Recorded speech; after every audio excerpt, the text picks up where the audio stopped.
waaw waaw mbokk yi ñuy leen rappeler ne ñu ngi fii ci plateau jotaay bi di recevoir tey sunu invité Ousmane Dramé mu nekk activiste bu mag ci fii ci dëkk bi ku ne xam na ko ci implication ci yëpp loo xam ne social la ses prises de position dafay bind dafay aussi wax donc ngeen participer poser ko ay questions contribuer leen sunu numéro moo nekk noonu ci au bas de l'écran 646 807 61 05 maa ngi koy rappelé waat 646 807 61 05 yéen ñi ñu woo ci en dehors des États-Unis mun ngeen ñu woo ci WhatsApp bi ci même numéro bi waaw léegi Ousmane yow ñu waxtaan léegi ci politique Sénégal noo gisee yow sunu maanaam sunu politiciens yi Sénégal noo ko gisee. xam nga pour débuter rien n'est possible dans la dépendance.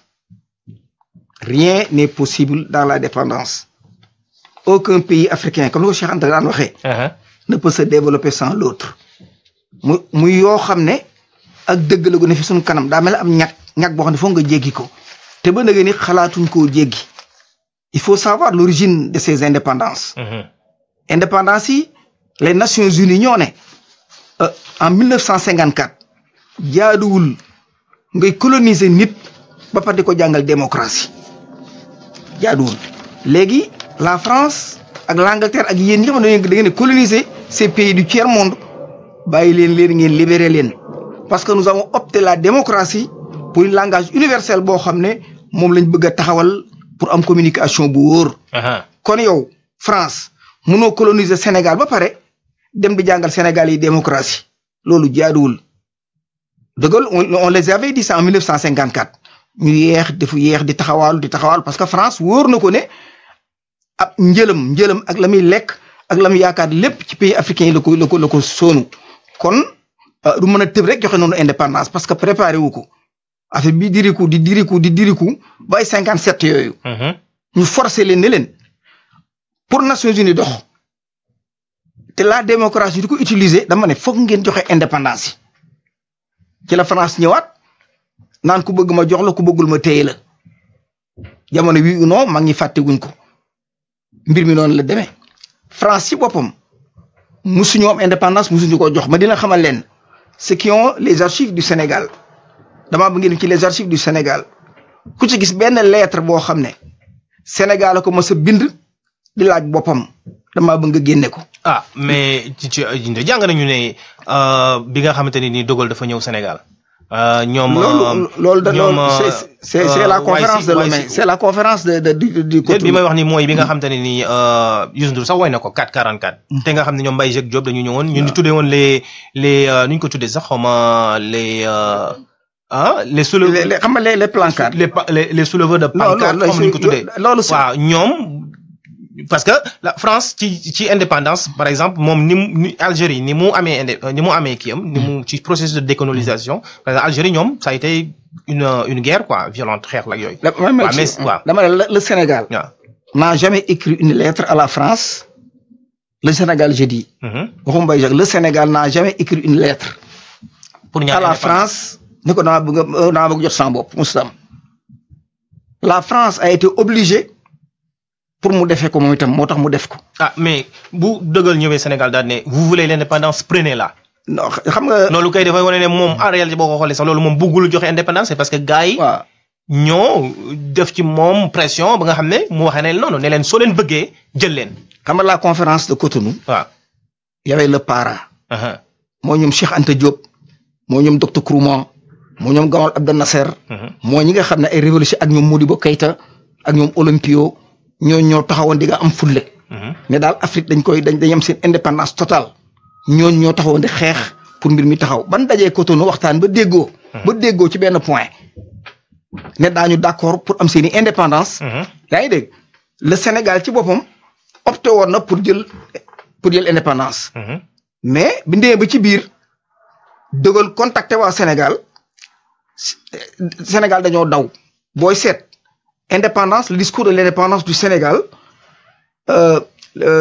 Valdiodio Ndiaye moo ko def. Valdiodio Ndiaye comment le président de la République Léopold Sédar Senghor lu toll ne indépendance yi di ko joxe pourquoi pas Mamadou Dia lu toll ne indépendance yi di ko joxe ñu daw ñi mu ñoo wax ñu ne Senghor dafa tukki woon dafa nekkoon benn conférence mais lu toll ne indépendance du Sénégal Senghor doon le président de la République war koo doon wërta absenté mais dafa daw parce que De Gaulle moo ñëw Sénégal Cheikh Anta Diop daan na wax naan De Gaulle indi fi ay suukar soo xam ne da ko séddale un peu partout maa ngi leen di xamal ne lekk leen suukar si waaye ca kanam xorom see ñëw.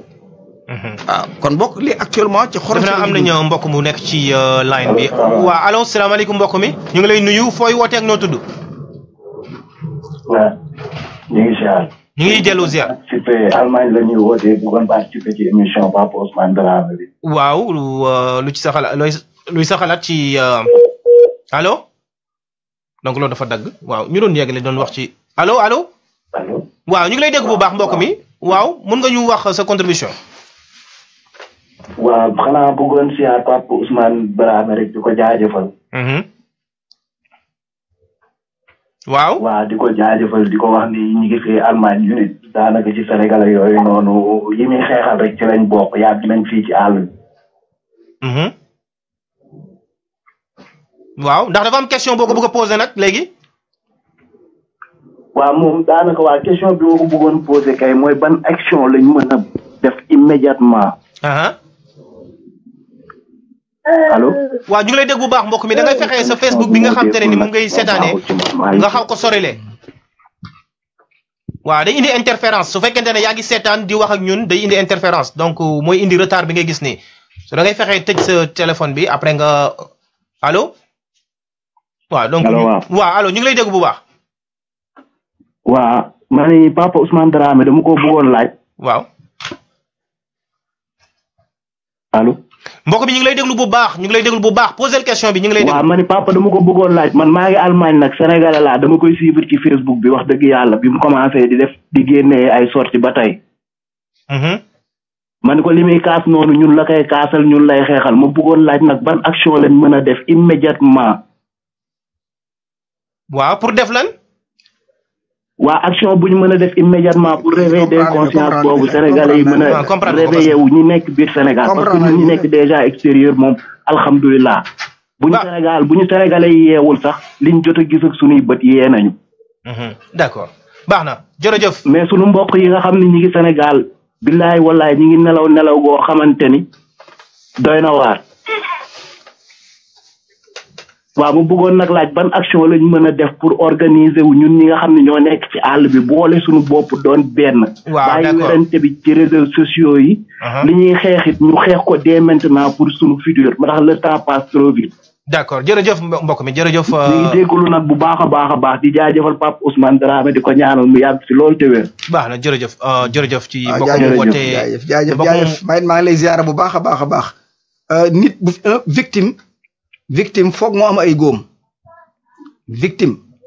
ay góom waaw góom yi nag nuñ koy faje ak nu ñuy def ba dóori dootuñu dal loolu mi ngi dépendre ci askan wi moo tax may interpeller la jeunesse ndax nit du yàq yëfam Sénégal yéen xale yi yéen a ko moom Sénégal kenn moomu kudul yéen mag ñi jeexal nañ bu leen bàyyi ñu ñeed réew mi wala ñu di ko sarax tubaab bi vous la jeunesse yéen a war a mën a jóg bu njëkk nag li daan am bu njëkk am na ku nekk ci line bi mbokk mi noo tudd ak noo sant ñu ngi lay nuyu.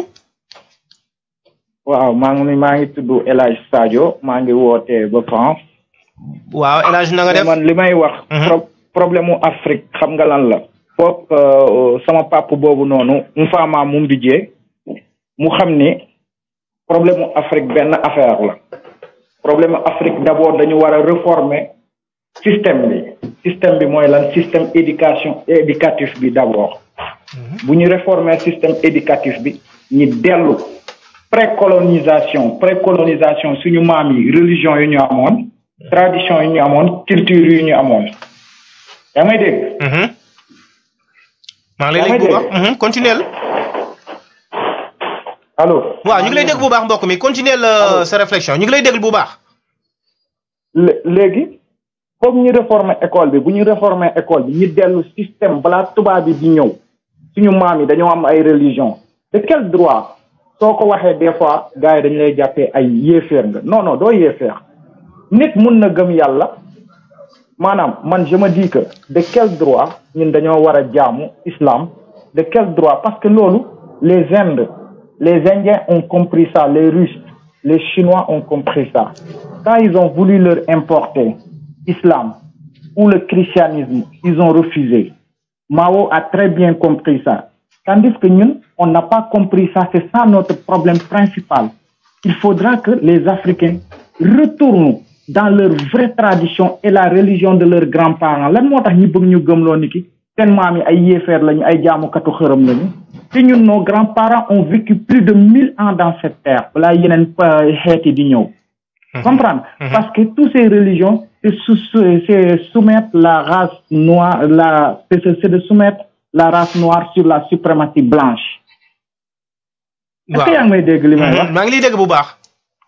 waaw parce que loolu mooy problème mu Afrique parce que lu bu ñu xoolal boo xoolee Afrique tey dañoo war a dellu suñu maam yi lu ñu defoon parce que boo xoolee tey système de gouvernement bu ñu jox suñu maam yi woon dañoo amoon ay tribus dañoo amoon ay système de gouvernance mais ba tey ñun amuñu indépendance loolooy problème ma nekk naa armée sénégalais ma génn mais un jour benn fête d'indépendance suñu colonel bi ne ma xanaa tey di nga fête indépendance ma ne ko non nan ngeen ñuy waxee indépendance ils sont partis ñu bàyyil ñoog seen ay langue bàyyi ñoog seen ay culture bàyyi ñoog seen religion man des fois gars yi dem nañu ba ñu may traité parce que histoire nga leen di wax. des fois duñ dugg ci mbirum religion parce que des fois mais xoolal esclavage les gens dañoo am complaisance Sénégal parce que nous sommes des musulmans les gens c'est pour cela que ils parlent pas l'esclavage arabo-musulman et pourtant l'esclavage arabo-musulman moo njëkk esclavage tubaab bi te ñooñu ñëpp ba ñuy ñëw ci ñun. Quoi qu'on puisse dire dañoo martyr dañoo jël rey suñu ay maam def leen lu ne kan moo lancé esclavage ci tubaab bi le pape Benoît V moom moo institutionnel c'est que ñun ñu ñuy jàng Sénégal moo amul sens loolooy wax ji mais ñun mënuñu nekk di jàng maamu jàmbur bàyyi suñu maam waaw loolooy suñu problème baax na jërëjëf mbokk mi munoo fay ay millions munoo fay xaalis bu bari dem pèlerinage maamu jàmbur sa maam mu ngi foofu sa wet demoo ko pèlerinage ñun xam nga lu ñuy wax pour ma conclure wax ji yomb na ñun xam nga Sénégal kuy liggéey di gagner xaalis mënul investir dañu naan dafa torop ñun africain bu nekk da nga war a taxaw sa kanam seetu nga ne carrément tu te poses la question est-ce que ñun on n'est pas maudit parce que ñun ñooy continent bu gën a riche ci àdduna parce que dañoo bàyyi suñu valeur loolooy problème bi baax na jërëjëf il faut réformer l'école. Voilà jërëjëf merci beaucoup kooku woote donc moom li muy wax mooy un retour aux traditions anciennes nee na loolu mooy li nga xam te ne moom la ñu war a def après pour mën a soxaliku xam nga am nu ma ko mën a duggee bi ñuy commencé nee naa la rien n'est possible dans la dépendance rien n'est possible dans la dépendance waaw moo tax Kourouma dafa daan wax naan bu ñu jotee Afrique il nous faudrait un nouveau type d'Africain c'est-à-dire 3-4 siècles la ngi ni yoo xam ne tubaab bi moo programme suñu yuur yi mu programme suñu yuur yi bu ñu dëkkee ak benn langage di leen ko jox programme bi du ko nangu ñun tamit moo tax il faut une conscientisation est-ce que ñun tamit nekkuñu fi rek naan indépendance est-ce que tamit jotul ñu bàyyi indépendance yi ci ginnaaw di ma projeté wu ci kanam ay wax taxul nga bàyyi ko